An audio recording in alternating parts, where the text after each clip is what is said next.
Hello दोस्तों, आज हम आपके लिए लेकर आए हैं राजेंद्र कुमार शास्त्री जी की लिखी हुई एक अनोखी प्रेम कहानी का 9वां भाग।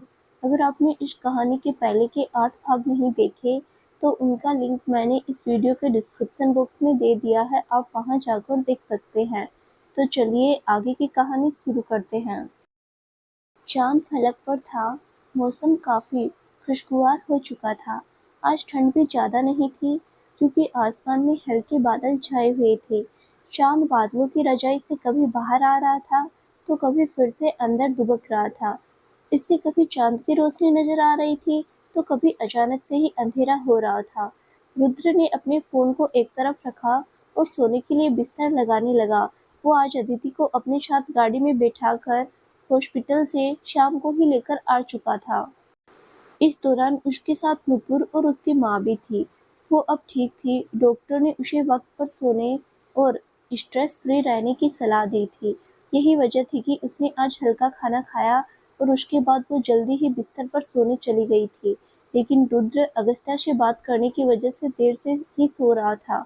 इस दौरान अगस्त्या उससे काफी खफा था, मगर फिर उसने आखिरकार उसको मना ही लिया था। यही वजह थी कि अब रुद्र के चेहरे पर एक प्यारी मुस्कुराहट थी। कल उसे सुबह जल्दी ही ऑफिस के लिए निकलना था, इसलिए अब उसने सो जाने का निर्णय लिया। इस दौरान वो खिड़की खोलने के लिए खिड़की की तरफ बढ़ा। रात को अच्छी नींद लेने के लिए वो अक्सर खिड़की खोल दिया करता था।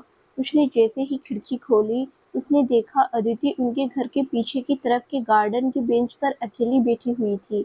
उसने एक पल अपनी घड़ी की तरफ देखा तो रात के 12 बजने वाले थे। रात के इस वक्त अदिति गार्डन में क्या कर रही है? उसे तो डॉक्टर ने कहा था कि वो अच्छे से रेस्ट करे, और वो है कि इस वक्त सोने की बजाय अकेली बैठी हुई है। उस वक्त तो बोल रही थी कि उसे सोना है, मगर ये तो सोई नहीं थी। वो धीमे से बुदबुदाया, एक काम करता हूँ मैं, मुझे उसे सोने के लिए बोल देना चाहिए। हो सकता है वो किसी बात को लेकर परेशान हो। अचानक से ही उसकी बातों से लग रहा था जैसे उसे अब अदिति की फिक्र होने लगी है। वो यही सब सोचता हुआ धीमे से अपना कमरा खोलता है ताकि बगल वाले कमरे में सो रही बुआजी की नींद न खुल जाए, और आहिस्ते से दरवाजा बंद करके वो पीछे की तरफ बने बगीचे की तरफ चला गया। इस दौरान अदिति अब भी बेंच पर बैठी हुई थी। वो उसके ठीक सामने की तरफ लगे फूलों के पौधों को निहार रही थी। तभी अचानक से अपने पीछे किसी के कदमों की आहट सुनकर उसने अपने मुंह को पीछे की तरफ घुमाया। अपने पीछे रुद्र को देखकर वो चौंक गई। यहाँ क्या कर रही हो तुम? इतनी रात गए, जबकि तुम्हें डॉक्टर ने रेस्ट के लिए बोला था। उसने उसे डांटते हुए कहा। बस ऐसे ही। वैसे आप क्यों आए? आपको भी तो रेस्ट की काफी जरूरत है। उसने हल्की सी मुस्कुराहट के साथ कहा, और उसके बाद वो आगे की तरफ मुंह करके बैठ गई। तुम चुप करो, बोलो।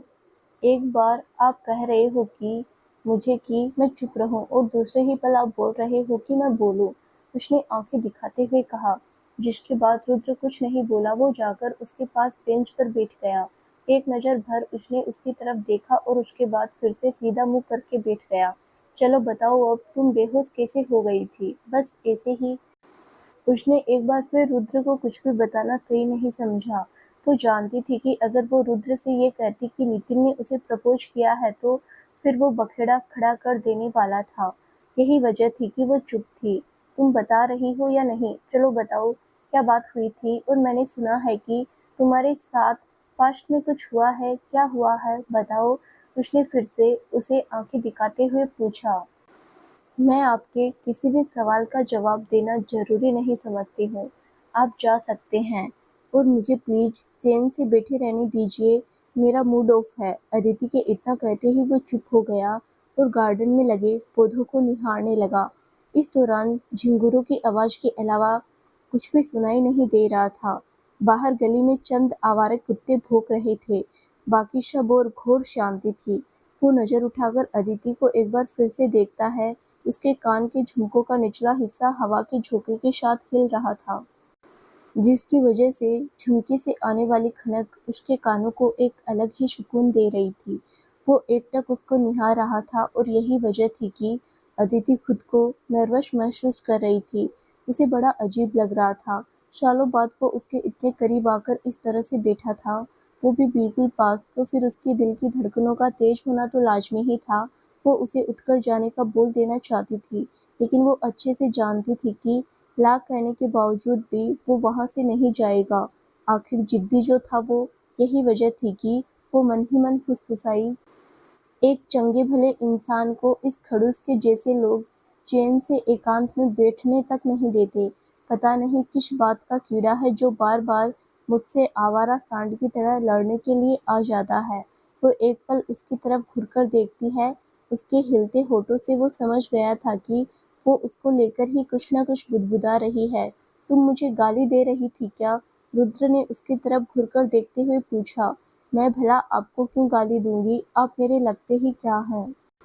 उसने जैसे ही कहा उसकी बात रुद्र के दिल के आर पार हो गई, लेकिन जैसे तैसे करके उसने मैनेज किया और उससे कहा, मुझे सब पता है तुम मुझे ही गाली दे रही थी, लेकिन तुम कुछ भी बोलो, मैं तुमसे बिना तुम्हारी बेहोशी का रीजन जाने यहाँ से जाने वाला नहीं हूँ मिस अदिति सिंह। तो आप भी जान लीजिए मिस्टर खड़ूस सिंह, मैं भी कुछ नहीं बताने वाली। उसने इतना जल्दी से बोला कि इस दौरान उसे ये भी पता नहीं चला कि उसने उसे क्या कह दिया है। खड़ूस सिंह, वो sorry, I am really sorry, I mean mister Rudra Pratap Singh Rathore उर्फ RPSR व्हाटएवर। मुझे क्या? उसने मुंह बनाते हुए कहा। तुम्हें मेरे नाम से इतनी एलर्जी क्यों है? रुद्र ने हल्की सी मुस्कुराते हुए पूछा। मुस्कुराता तो अच्छा है, वैसे बताने वाली नहीं। तुम चाहे जितना हाथ पैर मान लो। वो फिर से फुसफुसाई। यार, एक बात तो मेरी समझ नहीं आ रही, तुम्हें जो कहना होता है वो सामने क्यों नहीं बोलती? मेरी मर्जी। और हाँ, अब मुझे कोई बहस नहीं करनी। मुझे आपके नाम से कोई एलर्जी नहीं है। वैसे भी नाम नामशा हो तो एलर्जी हो, किसी कंपनी का नाम हो तो भला क्यों एलर्जी होगी? खैर, मैं जा रही हूँ, उसने मुंह बनाते हुए कहा और उसके बाद वो वहां से जाने लगी। रुको, तुम फिर यहाँ आकर क्यों बैठी थी? आई थिंक मैंने तुम्हें डिस्टर्ब कर दिया। नहीं नहीं, आपने मुझे कहाँ डिस्टर्ब कर दिया जनाब।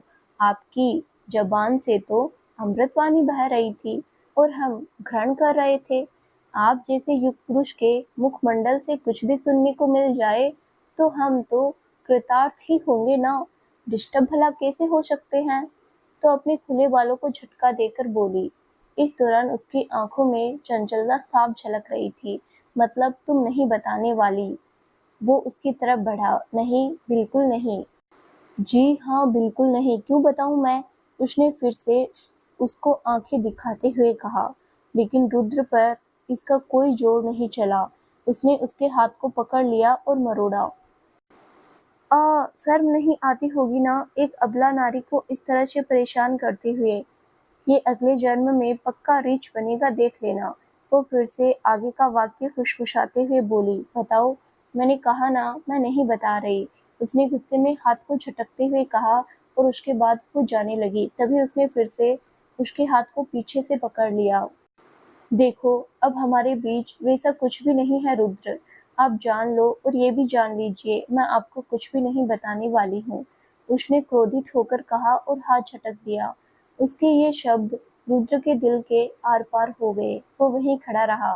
तभी वो जल्दी जल्दी अपने कदम अपने रूम की तरफ बड़बड़ाते हुए बढ़ाती है। तुम मुझे अच्छे से जानती हो अदिति, मैं सब कुछ जानकर रहूंगा। वैसे इतना तो बता दो, क्या तुम नितिन के साथ शादी करने जा रही हो? वो मेरा पर्सनल मैटर है। पर्सनल नहीं है। मैं तुम्हें उससे शादी नहीं करने दूंगा, ये जान लो। वो उसके पीछे जल्दी से चलकर गया। क्यों? क्यों नहीं करने दोगे? मेरा जिसके साथ मन करेगा मैं उससे शादी करूंगी, ये जान लीजिए आप। और आप तो क्या, दुनिया का कोई भी शख्स मुझे मेरी मर्जी से शादी करने से रोक नहीं सकता है, उसने क्रोधित होकर कहा, जिसके बाद रुद्र चुप हो गया। अदिति अगले ही पल अपने कमरे की तरफ चली गई। इस दौरान उसका फोन बजा। उसने स्क्रीन पर देखा तो नितिन उसे कॉल कर रहा था। रुद्र उसके पीछे पीछे गया। वो सीढ़ियों से होकर उसके कमरे के आगे से गुजरी। इसी दौरान उसके पीछे ही रुद्र अपने कमरे में चला गया। उसे बहुत बुरा लग रहा था, क्योंकि अदिति उसे इस तरह से बोलेगी इसकी उसने अपेक्षा नहीं की थी। वो उसके बारे में ही सोच रहा था। तभी उसने अदिति की आवाज़ सुनी। नितिन? हाँ, हाँ, अब मैं बिल्कुल ठीक हूँ। अरे यार, तुम सॉरी तो बिल्कुल मत बोलो, बस उस पल ऐसी ही बेहोश हो गई थी मैं। डोंट वरी, मैं आ रही हूँ। हाँ, कल ही तो। ओके, सुबह। हाँ, सुबह जल्दी 8 बजे आ जाऊंगी। अरे बोल रही हूँ ना, पक्का। पक्का मतलब पक्का आ रही हूँ। Okay, good night. मैं 8 बजे पक्का सिटी गार्डन तुमसे मिलने के लिए आ रही हूँ, डोंट वरी, उसने जानबूझकर जोर से कहा ताकि रुद्र को उसकी बातें सुनाई दे। इधर दूसरी तरफ कमरे में दरवाजे के पास खड़े रुद्र का गुस्सा सातवें आसमान पर था। उसने क्रोधित होकर जोर से दरवाजे पर मुक्का दे मारा। आउच! उसके मुंह से जोर की आह निकल गई, जिसके बाद वो अपनी अंगुली को चूसता हुआ बिस्तर पर चला गया। इस दौरान अब भी उसके दिमाग में अदिति की बातें गूंज रही थी कि अब उन दोनों के बीच वैसा रिश्ता नहीं है, वो उसे अपनी जिंदगी का हिस्सा नहीं मानती है। ऐसे में अब उसे कोई हक नहीं है जो वो उसकी जिंदगी में दखल अंदाजी करे। उसकी बातें बार बार उसके कानों में गूंज रही थी, तो वहीं दूसरी तरफ अदिति अपने बिस्तर पर लेटी हुई काफी खुश नजर आ रही थी। क्यों, आया ना मजा? तुम्हें सीधा कैसा करना है मिस्टर रुद्र प्रताप सिंह राठौड़, ये अदिति सिंह अच्छे से जानती है। तुम्हारा पाला अब गलत इंसान से पड़ा है। तुम्हारी रातों की नींद मैंने हराम नहीं कर दी तो मेरा नाम भी अदिति सिंह नहीं। वो बिस्तर पर लेटे-लेटे फुसफुसाई। इस दौरान वो काफ़ी खुश नज़र आ रही थी, तो वहीं रुद्र को अब भी उसकी बातों का बुरा लग रहा था। उसकी अंगुली पर भी चोट लग गई थी, जिस वजह से उसे दर्द हो रहा था। हालांकि कुछ ही देर में कोशिश करने के बाद उसे नींद आ गई थी। आजकल उसके दिमाग में अदिति ही छाई रहती थी। उसे उससे बदला भी लेना है, ये बात उसके दिमाग में अब पूरी तरह से निकल चुकी थी। बल्कि उसका पुराना प्यार अब धीरे-धीरे जग रहा था। हालांकि उसका गुस्सा अब भी किसी भी एंगल से कम नहीं हो रहा था। इस दौरान उसने मन ही मन तय कर लिया था कि वो कल वो करेगा जिसके बारे में अदिति ने कभी सोचा नहीं होगा। इधर दूसरी तरफ अदिति का फोन फिर से बजा। नितिन उसे कॉल कर रहा था। उसने कॉल पिक किया। हेलो। उसका साउंड बेहद कम था। हेलो अदिति। उस वक्त तुमने कॉल कट क्यों कर दिया था? वो ऐसे ही, मैं बाहर थी ना रूम से। बोलो अब, क्या कहने वाले थे? अदिति ने उस वक्त नितिन से बात नहीं की थी, बल्कि वो जानबूझकर नितिन से बात करने की एक्टिंग कर रही थी। इस दौरान उसने झूठ बोला था कि वो सिटी गार्डन उससे मिलने के लिए जाएगी। वो रुद्र के बारे में सोचकर मुस्कुरा रही थी। तभी नितिन ने कहा, अदिति। हाँ, क्या हुआ? मैं कब से पूछ रहा हूँ तुम्हें कि तुम ठीक तो हो ना? हाँ, अब ठीक हूँ। तो क्या तुम कल मुझसे मिलने के लिए आ सकती हो, ये जानते हुए भी कि हमारे बीच कुछ नहीं हो सकता है? तुम क्यों मिलना चाहते हो मुझसे? अदिति, एटलीस्ट मुझसे एक बार मिल तो लो। एक दोस्त की इतनी सी बात भी नहीं मान सकती? मुझे तुमसे अकेले में बात करनी है। प्लीज। अच्छा ठीक है, मैं कल तुमसे 8 बजे सिटी गार्डन में मिलने के लिए आ रही हूँ। लेकिन इतना जान लो, मैं इसी शर्त पर मिलूंगी कि तुम मुझे किसी भी तरह के रिश्ते को बांधने के लिए फोर्स नहीं करोगे। इट्स ओके, तुम आओ तो सही। हम मिलकर बात करते हैं ना? नितिन ने बड़े प्यार से कहा। ओके ठीक है, चलो अभी गुड नाइट, कल बात करते हैं। अदिति ने इतना कहा और उसके बाद कॉल कट कर दिया। हालांकि इस दौरान उसके चेहरे पर मुस्कुराहट नहीं थी। वो एक तरफ जहां नितिन की दोस्ती को खोना नहीं चाहती थी, तो वहीं जानबूझकर रुद्र को हद से ज्यादा हर्ट भी नहीं करना चाहती थी। इस दौरान वो रुद्र को अपना पास्ट बता देना चाहती थी, लेकिन कैसे, ये वो नहीं जानती थी। वो यही सब सोचते-सोचते फ़ोन को एक तरफ रख देती है और उसके बाद बिस्तर पर लेट गई। कुछ ही देर में उसे नींद आ गई। हालांकि सोने से पहले वो यही सोच रही थी कि आखिर कल रुद्र क्या करेगा। आपके और मेरे रिश्ते में अब पहले जैसी बात नहीं है रुद्र, इसलिए जान लीजिए, मैं अपनी ज़िंदगी में जिससे चाहूँ उससे शादी कर सकती हूँ। आप होते कौन हैं मेरी ज़िंदगी में दखल देने वाले? मैं अपनी मर्ज़ी की मालिक हूँ और मेरा जिससे मन करेगा मैं उससे शादी करूँगी। मुझे मेरी ज़िंदगी मेरे तरीके से जीने का अधिकार है, और ये अधिकार मुझसे आप तो क्या, कोई भी नहीं छीन सकता है। चाहे फिर वो कितना भी बड़ा आदमी क्यों ना हो। रुद्र के कानों में अदिति की यही बातें गूंज रही थी, जो उसने उससे कल रात को कही थी। वो गाड़ी को दौड़ा रहा था। सुबह के अभी 8 ही बजे थे, इस वजह से लखनऊ की सड़कों पर भीड़ कम थी। लेकिन वो जिस गति से अपनी कार को भगा रहा था, वो शहर के हिसाब से बहुत ज़्यादा थी। लेकिन फिर भी उसे परवाह नहीं थी वो अपने गुस्से के आगे चालान तक भरने को तैयार था। इस दौरान उसका ध्यान ड्राइविंग पर कम और अदिति की बोली गई बातों पर ज्यादा था। उसके दिमाग में अदिति की कल रात की बोली गई बातें किसी फिल्म के सीन की तरह बार बार उसके सामने आ रही थी। यही वजह थी कि उसका चेहरा गुस्से के मारे लाल हो चुका था। पता नहीं क्यों वो अदिति को किसी और का अपने सामने होते हुए बर्दाश्त नहीं कर सकता था। Miss Aditi Singh, you don't know who I am. मैं चाहूँ तो मैं तुमसे अभी के अभी शादी कर सकता हूँ। तुम मुझे रोक भी नहीं सकती हो। तुम तो क्या दुनिया की कोई भी ताकत रुद्र प्रताप सिंह राठौड़ को रोक नहीं सकती है। Damn it, I will marry you. उसने गुस्से में गाड़ी के एक्सीलेटर पर पैर रखा तो गाड़ी धनधनाती हुई उसकी ऑफिस की तरफ बढ़ी। कुछ ही देर में उसने गाड़ी को ले जाकर ऑफिस की पार्किंग में ब्रेक मारा।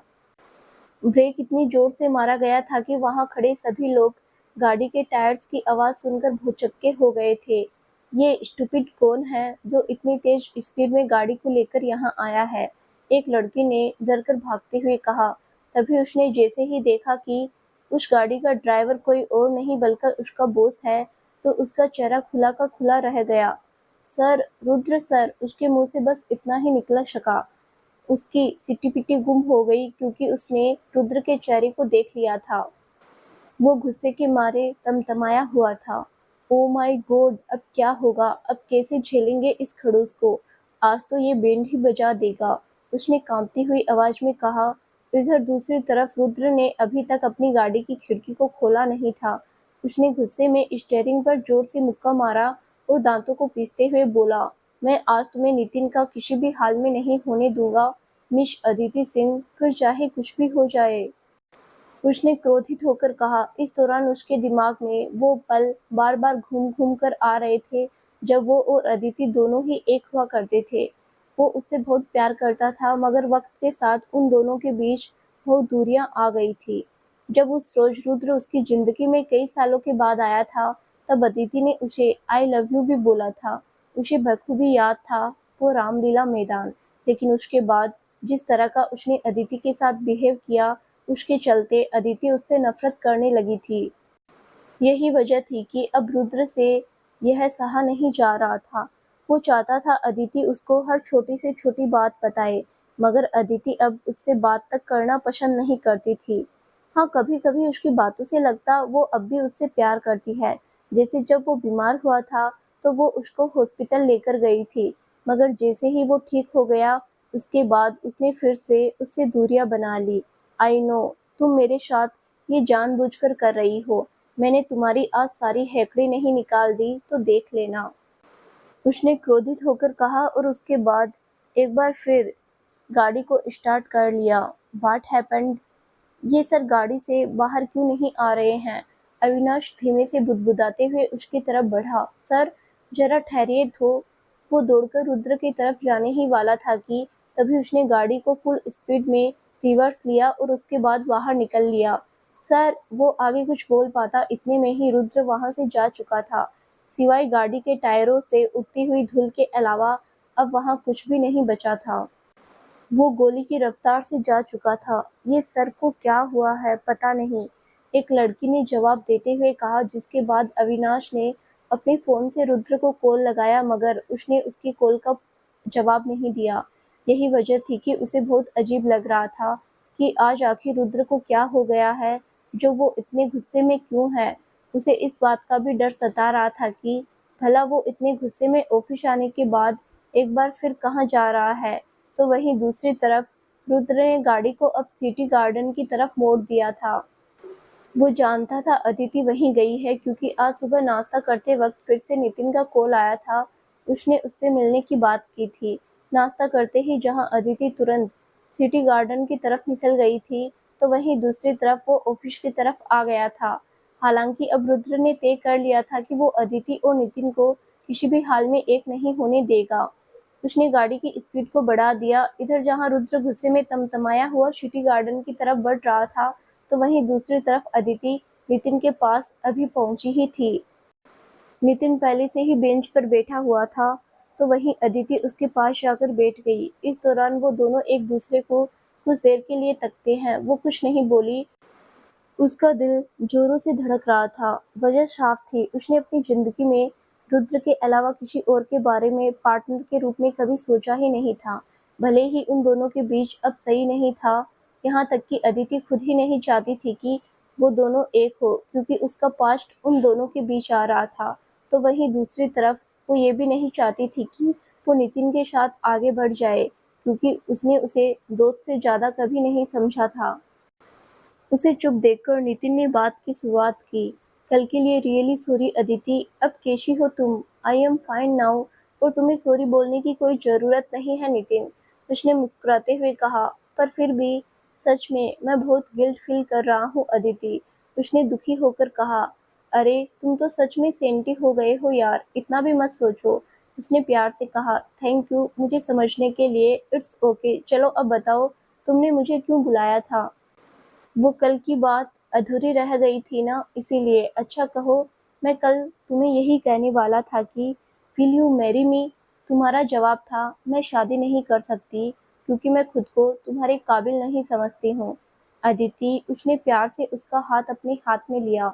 अदिति अनकंफर्टेबल महसूस करने लगी, लेकिन फिर भी उसने अपने हाथ को उसके हाथ से दूर नहीं किया। Aditi, you don't know how much I love you. तुम्हें नहीं पता, मैंने तुम्हें कॉलेज से ही लाइक करने लगा था, लेकिन मैं कभी कह नहीं सका, क्योंकि कभी हिम्मत ही नहीं जुटा पाया। उसके बाद तुम्हारी प्रेगनेंसी, आई नो तुम्हारा पास्ट अब भी तुम्हें अंदर ही अंदर परेशान करता है, और तुम अपने फ्यूचर को बर्बाद समझकर बैठी हो। तुम्हें लगता है तुम किसी के भी लायक नहीं हो, लेकिन इतना जान लो अदिति, मैं तुमसे बेहद मोहब्बत करता हूँ। मैं तुमसे शादी करके घर बसाना चाहता हूँ। मैं अपनी मम्मी पापा से भी कह दिया है, और तुम जान लो, उन्होंने भी हाँ कह दी है। उन्होंने कहा है कि उन्हें तुम्हारी जैसी लड़की बहू के रूप में और कोई मिल ही नहीं सकती। उनको सोसाइटी या दुनिया से कोई मतलब नहीं है। वे बस मेरी खुशी चाहते हैं। अगर लोग कहेंगे तो भी कोई दिक्कत नहीं है मुझे, क्योंकि मेरे लिए तुम्हारे पास्ट से ज़्यादा तुम्हारा प्रेजेंट इम्पोर्टेंट है। मैं तुम्हारे साथ प्रेजेंट में ज़िंदगी को बेहतर ढंग से जीना चाहता हूँ। आई रियली लव यू अदिति, और तुम्हें पाने के लिए मैं कुछ भी करूँगा।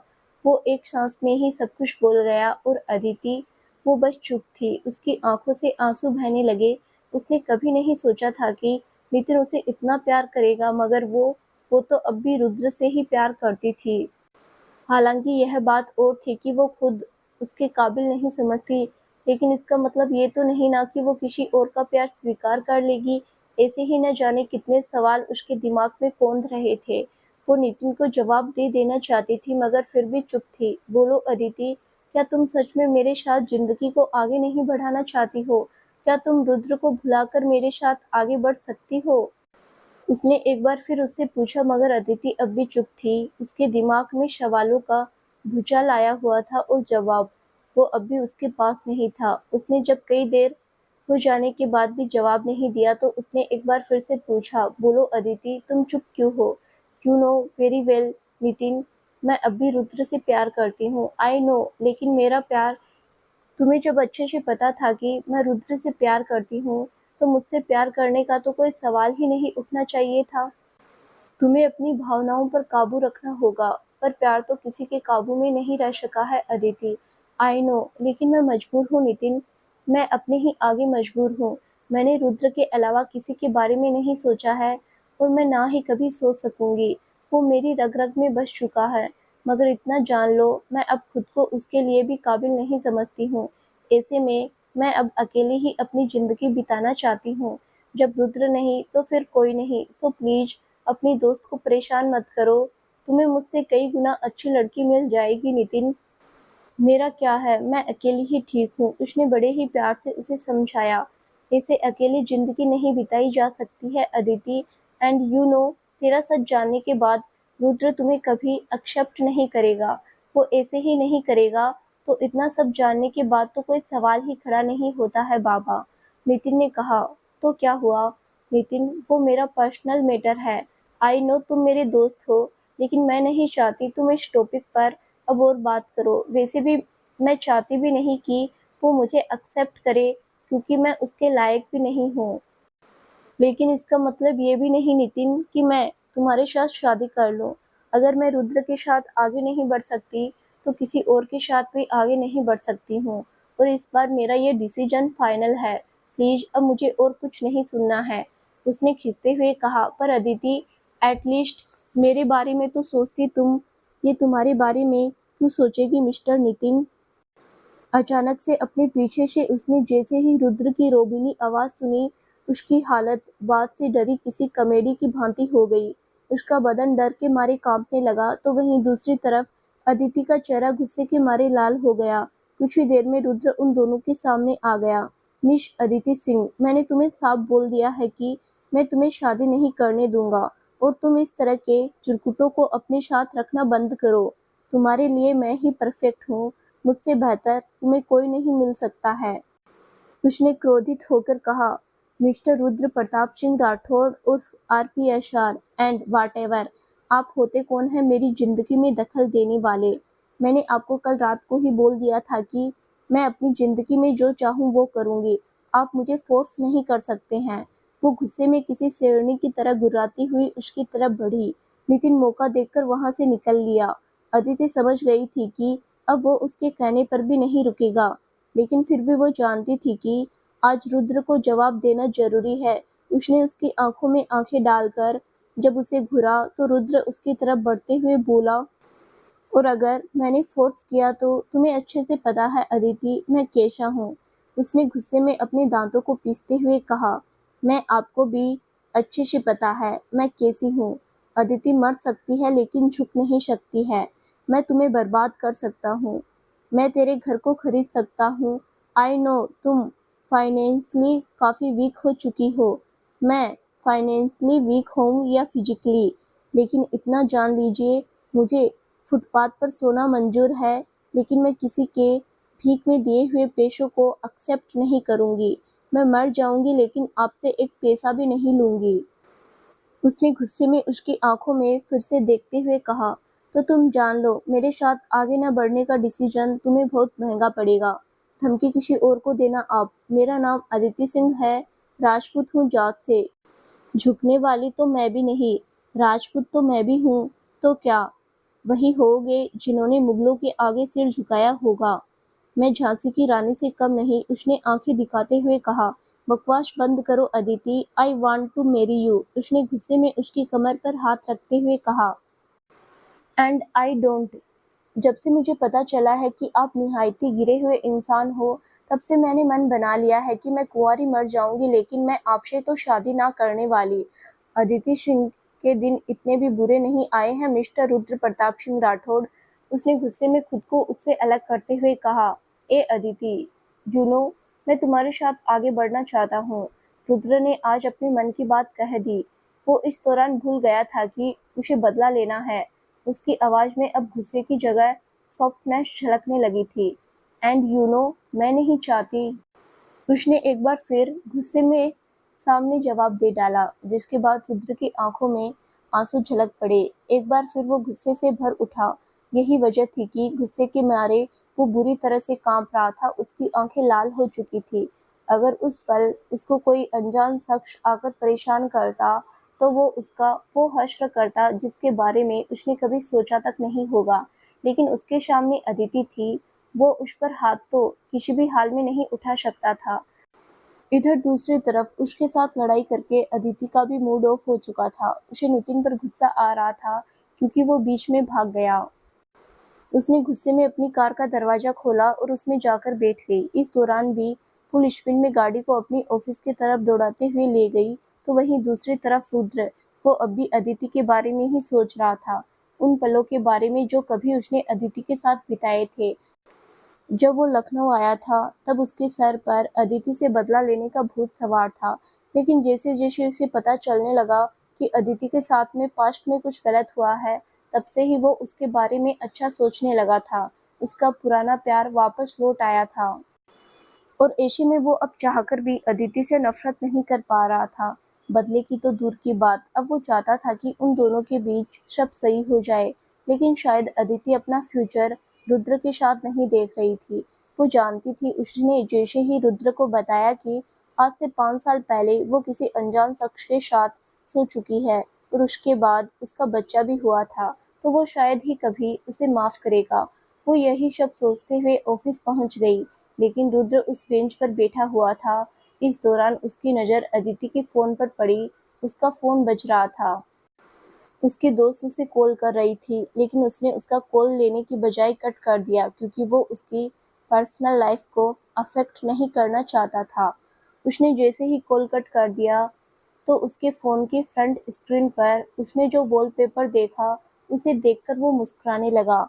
ये कोई और नहीं, वही तस्वीर थी जिसमें अदिति उसकी पीठ पर चढ़ी हुई थी और वो उसके कान को बाइट कर रही थी। इस दौरान हल्के दर्द की वजह से रुद्र के चेहरे का एक्सप्रेशन गजब का था। अदिति ने अपने दोनों हाथों से उसे गले लगा रखा था। उस तस्वीर को देखकर उसे तुरंत समझ आ गया था कि अदिति अब भी उससे प्यार करती है, मगर फिर ऐसी क्या वजह है जो वो उससे दूर जाना चाहती है? यही सवाल था जिसका जवाब अब उसे चाहिए था, मगर कैसे, ये उसे पता नहीं था। अदिति को ऑफिस के लिए निकले कई देर हो गई थी, लेकिन बावजूद इसके रुद्र अभी भी उस बेंच पर बैठा हुआ था। वो एक बार फिर अदिति के मोबाइल के साइड बटन को फ्रेश करता है, तो उसे वही वॉलपेपर फिर से नजर आता है। तो उस वॉलपेपर को देखकर उतना ही हर्ट होता है जितना वो पहले हो रहा था। फाइनली उसने डिसाइड किया कि अब वो उस फ़ोन को नहीं देखेगा। कुछ देर बाद फिर उसे उसकी दोस्त का कॉल आता है। उसने इस बार भी उसके कॉल को पिक नहीं किया था। वो नहीं चाहता था कि उसकी पर्सनल लाइफ को वो प्रभावित करे। यही वजह थी कि उसने तुरंत उसके फ़ोन को साइलेंट करके अपनी जेब में डाल लिया। कुछ देर तक वो उसी बेंच पर बैठा हुआ यही सोचने लगा कि क्या अदिति अब भी उससे उतना ही प्यार करती है। उसको जवाब मिला हाँ, क्योंकि उसने उसका वॉलपेपर लगाया हुआ था। मगर अगले ही पल उसके दिमाग में आए एक ख्याल ने फिर से उसका दिल तोड़ दिया था, क्योंकि अदिति ने उसे ये भी तो कहा था कि अब उन दोनों के रिश्ते में पहले वाली बात नहीं रही थी, और इसके पीछे वजह तो रुद्र खुद था। उसका बदला हुआ बिहेवियर था। उसके बिहेवियर की वजह से ही तो अदिति उससे दूर गई थी और उसे निहायती गिरा हुआ इंसान बोला था। आज वो दिन था जब रुद्र का सही मायने में दिल टूटा था। वो अदिति की नज़रों में गिर चुका था, वो भी किस वजह से, अपने बदले की भावना की वजह से। काश वो उससे बदला लेने के लिए एक बार नहीं सोचता। काश उसके सिर पर वो अजीब सा भूत सवार नहीं होता। मगर अब वो अदिति को लगभग खो ही चुका था। उसकी बातों से ही लग गया था कि अब वो उससे बात तक करना पसंद नहीं करती है। जब उसने उससे कहा कि वो फुटपाथ पर सो जाएगी, मगर उसे 1 रुपया भी नहीं लेगी, उसको वो बात बहुत हर्ट करी थी। भले ही वो कहे नहीं, आज पहली बार रुद्र परेशान था, वो भी इस वजह से कि वो अदिति की नज़रों में गिर चुका है, ना कि इसलिए कि वो अदिति को हराने के लिए कोई तोड़ नहीं निकाल पा रहा है। यह भी एक ताज्जुब की बात थी कि वो अपना बदला भूल ही चुका था और पूरी तरह से अब उसके बारे में ही सोचने लगा था। आखिरकार कई देर तक उसी बेंच पर बैठे रहने के बाद रुद्र ने निश्चय किया कि उसे वहां से चला जाना चाहिए। वो वहां से बेमन से खड़ा हुआ और जाकर गाड़ी में बैठ गया। इस दौरान उसके चेहरे पर मायूसी छाई हुई थी। उसने गाड़ी को स्टार्ट किया और ऑफिस की तरफ निकल पड़ा। वो बेहद धीमे धीमे गाड़ी को चला रहा था। जिस रफ्तार से वो सिटी गार्डन की तरफ आया था, अब वो उससे 1/4 स्पीड से भी ऑफिस की तरफ नहीं जा रहा था। करीब 1 घंटे बाद वो अपने ऑफिस पहुंचा। तब तक उसे सुबह के 11 बज चुके थे। अविनाश उसका ही इंतजार कर रहा था, क्योंकि उसे एक क्लाइंट के साथ मीटिंग करनी थी। वो गाड़ी को पार्क करके अपने केबिन की तरफ जाता है। उसके चेहरे को देखकर अविनाश को बड़ा अजीब लग रहा था, क्योंकि इससे पहले रुद्र को उसने कभी उदास नहीं देखा था। वो हमेशा ही अपने तरीके से रहता था, फुल टू मूड में, लेकिन आज उसके चेहरे पर एक साधारण इंसान वाले भाव नजर आ रहे थे। अविनाश दौड़कर उसके पीछे गया, क्योंकि जूम मीटिंग पर क्लाइंट उसका वेट कर रहे थे और उसने जैसे तैसे करके उन्हें रोके रखा था। मैं आई कम इन सर? Sir, what happened? आप आज थोड़े अपसेट लग रहे हैं। Nothing special. ये मोबाइल तुम अपनी अदिति मैम को दे दो। उसने अपनी जेब में से अदिति का मोबाइल निकाला और उसे पकड़ाते हुए कहा। पर sir, I think you forget कि आज आपको क्लाइंट्स के साथ मीटिंग करनी है। उन्हें बोल दो मैं उनसे आज शाम को मीटिंग करूंगा। I have to take rest for some hours. उसने मायूसी भरी निगाहों से उसकी तरफ देखते हुए कहा, सर आर यू फाइन? बुखार बुखार तो नहीं है ना? नहीं, तुम मेरी बीवी बनने की कोशिश मत करो, अभी जाकर ये मोबाइल उसको दे दो, बोलना उसके किसी दोस्त का कॉल भी आ रहा था। रुद्र ने उसे खींचते हुए कहा तो वो तुरंत उसके केबिन से फोन लेकर चला गया। तो वहीं दूसरी तरफ रुद्र ने चेयर को पीछे की तरफ 180 डिग्री पर अनफोल्ड कर लिया और अपने पैर पसार कर लेट गया। इस दौरान उसने अपनी नेपकिन निकाली और अपने चेहरे पर रख ली। उसका सिर दर्द कर रहा था, हालांकि उसने किसी से भी इसके बारे में नहीं कहा। इधर दूसरी तरफ अविनाश ने अदिति का फोन उसे दे दिया था। वो फोन को लेकर परेशान थी, लेकिन जब उसे मिला तो उसे सब याद आ गया था कि गुस्से में वो अपना फोन साथ लाना ही भूल गई थी। हालांकि रुद्र ने उसके फोन के साथ किसी भी तरह की कोई छेड़खानी नहीं की थी। ये बात जानकर उसे काफी अच्छा लगा था। वो हल्की सी मुस्कुराई और उसके बाद अपनी दोस्त को कॉल लगा लेती है। तो वहीं दूसरी तरफ रुद्र अब भी अपनी चेयर पर लेटा था। इस दौरान कब दोपहर हो गई और दोपहर से शाम उसे पता नहीं चला। वो उसी चेयर पर गहरी नींद में सो गया। आज पहला मौका था जब वो ऑफिस में इस तरह से सोया था, वरना वो चाहे जितना बीमार क्यों ना हो जाए, कभी वो काम के वक्त सोता नहीं था। अविनाश ने इस दौरान किसी को भी उसे जगाने नहीं दिया। उसे डर के मारे उसे जाकर खाने का भी नहीं बोला था, ना ही कॉफी के लिए। वैसे भी सोए हुए शेर को जगाने की हिम्मत कौन करे, लेकिन अदिति के लिए यह सच में एक ताज्जुब की बात थी। उसे पता नहीं क्यों आज पहले वाला ही रुद्र उसमें नजर आने लगा था। जब वो उससे नाराज हो जाता था तो कई कई दिनों तक मुंह से एक लफ्ज तक नहीं निकालता था वो। लेकिन आज वो उसे मनाने के लिए नहीं गई। वो खुद को उसके काबिल तक नहीं मानती थी। हालांकि उसकी कंडीशन को देखकर वो खुद भी उदास थी। इस दौरान अंकिता अदिति के केबिन में आई। उसने दरवाजा खोला और अंदर आने के लिए पूछा तो अदिति ने उसे अंदर आने के लिए अलाउ किया। मैम, आज आप दोनों के बीच कोई बात हो गई है क्या? रुद्र सर इतना बदले बदले क्यों लग रहे हैं? उसने बेहद प्यार से पूछा तो अदिति ने आंखें दिखाते हुए जवाब दिया, तुम्हें अगर रुद्र सर की इतनी ही चिंता है तो जाकर उनसे ही पूछो कि आखिर वो महाशय जी इतने उदास क्यों नजर आ रहे हैं। बाहर से आने के बाद दुखी क्यों है? उनकी लाइफ में हजार लफड़े हैं, मुझे क्या मालूम। अपनी गर्लफ्रेंड से झगड़ा हो गया होगा, तभी मजनू बनकर लेटा हुआ है। अदिति ने मुंह बनाते हुए जैसे ही कहा। अंकिता बोली, सॉरी मैम, आगे से कभी नहीं पूछूंगी। फिर वो झट से केबिन से बाहर चली गई। इधर रुद्र को 4 बजे जूम मीटिंग लेनी थी, लेकिन वो अब तक नहीं उठा था। अविनाश की हिम्मत नहीं हो रही थी कि वो उसे जगा दे। ऐसे में उसने सभी क्लाइंट्स को अपडेट दे दिया कि रुद्र की तबीयत खराब है, इस वजह से वो आज मीटिंग नहीं ले सकेगा। इसके अलावा उसने ये भी कहा कि अब वो मीटिंग कब लेगा ये उसे पूछकर ही पता चलेगा। क्लाइंट्स उसकी यह बात सुनकर थोड़े नाराज तो हुए, मगर फिर भी आखिरकार वो मान गए, क्योंकि रुद्र जैसे बिजनेसमैन के साथ टाई अप करना हर किसी का ख्वाब था। इधर दूसरी तरफ अदिति अपनी केबिन से जब वॉशरूम की तरफ जाती है तो उसने देखा रुद्र चेयर पर अब भी वैसे ही लेटा हुआ है। तो उसे बुरा लग रहा था। न जाने क्यों उसके पैरों में अब उतनी हिम्मत नहीं थी कि वो उन्हें उसकी तरफ बढ़ाकर उसे जगा दे। वो उससे कहे कि इस तरह से सोकर क्यों खुद को तकलीफ दे रहे हो, बेहतर होगा तुम आराम से घर जाकर सो। मगर वो बिना उसके केबिन की तरफ जाए बाकियों की तरह अपने काम में जुट गई। इधर दूसरी तरफ रुद्र के कानों में अब अजीब सा शोर सुनाई देने लगा था। उसका बदन जकड़न महसूस कर रहा था। शाम के करीब 5:30 बजने को थे तब जाकर अचानक से उसकी आंख खुली। वो झट से खड़ा हुआ। उसका सिर भी बहुत भारी था। जब वो अपने केबिन से बाहर आया तो उसने देखा सभी अपने काम में जुटे हुए थे। अदिति उसके केबिन के ठीक आगे अविनाश और अंकिता से किसी प्रोजेक्ट को लेकर डिस्कस कर रही थी।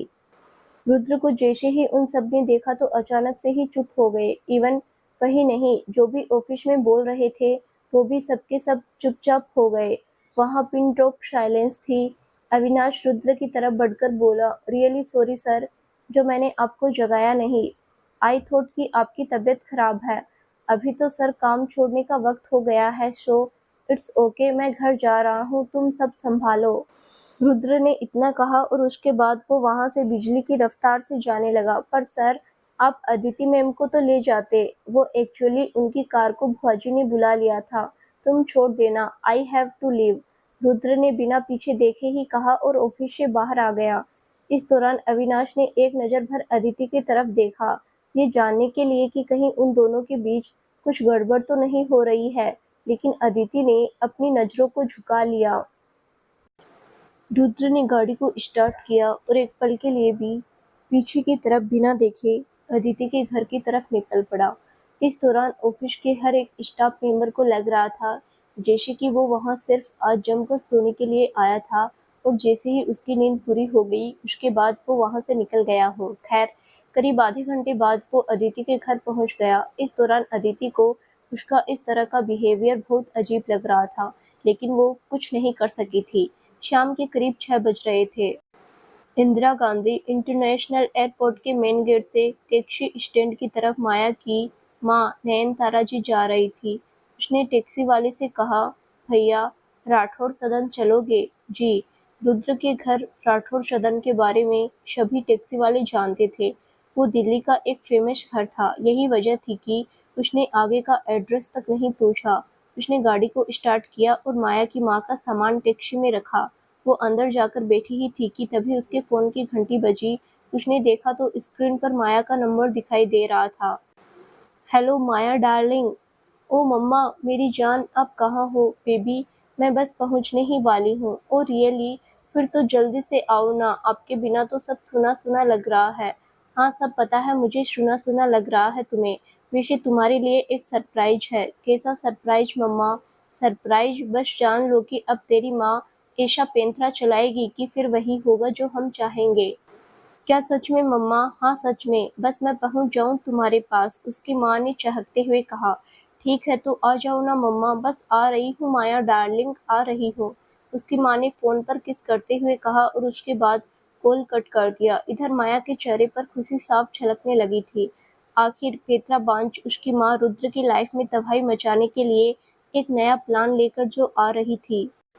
इधर एक तरफ जहां रुद्र की सौतेली माँ उसके घर पहुंच गई थी, तो वहीं दूसरी तरफ रुद्र भी अदिति के घर पहुंच गया था।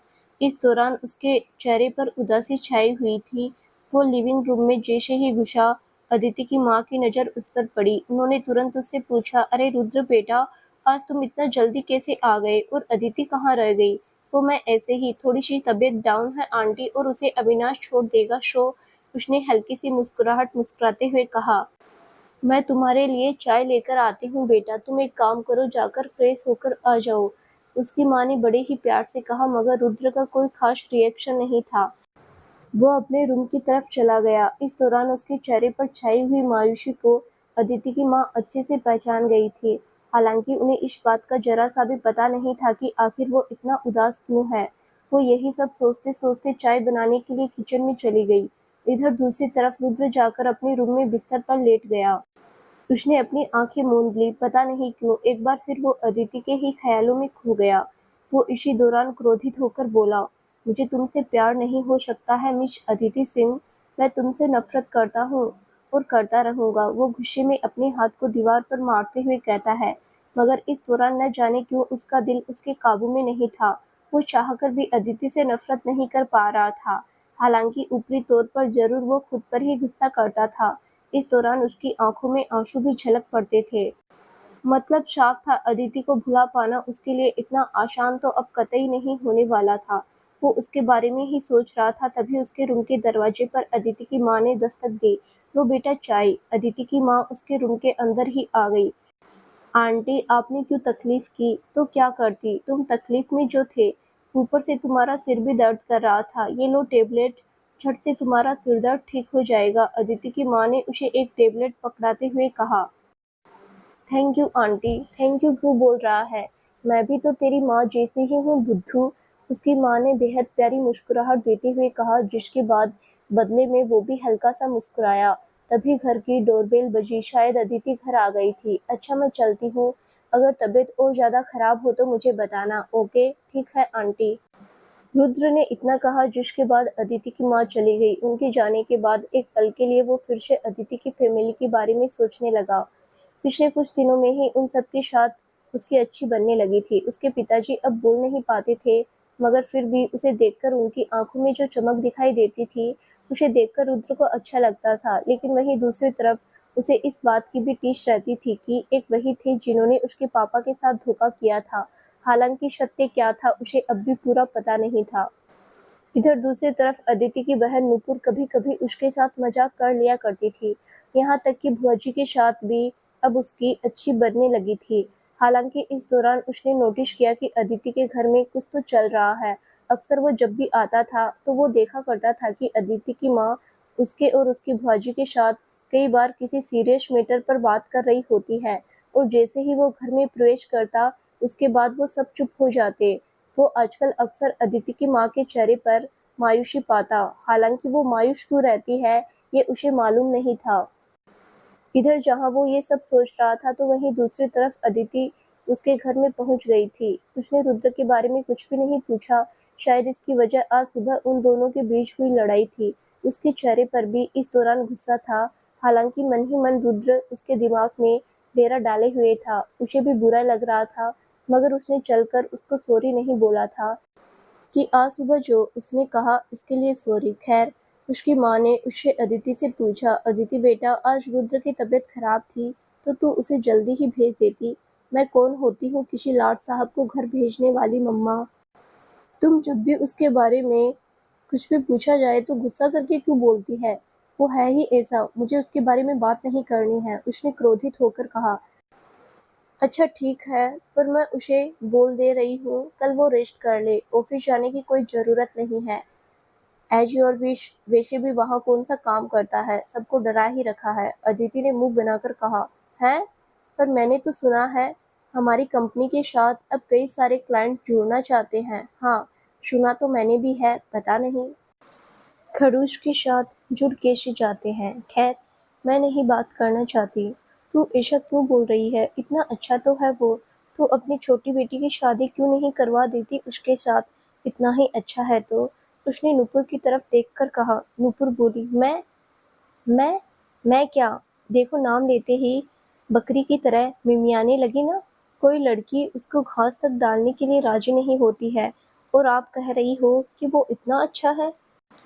अदिति इतना बोली तभी उसने देखा कि रुद्र सीढ़ियों से होकर नीचे की तरफ आ रहा है। इस दौरान वो जिस लड़की से बात कर रहा था उसने फोन को हेड फ्री कर रखा था।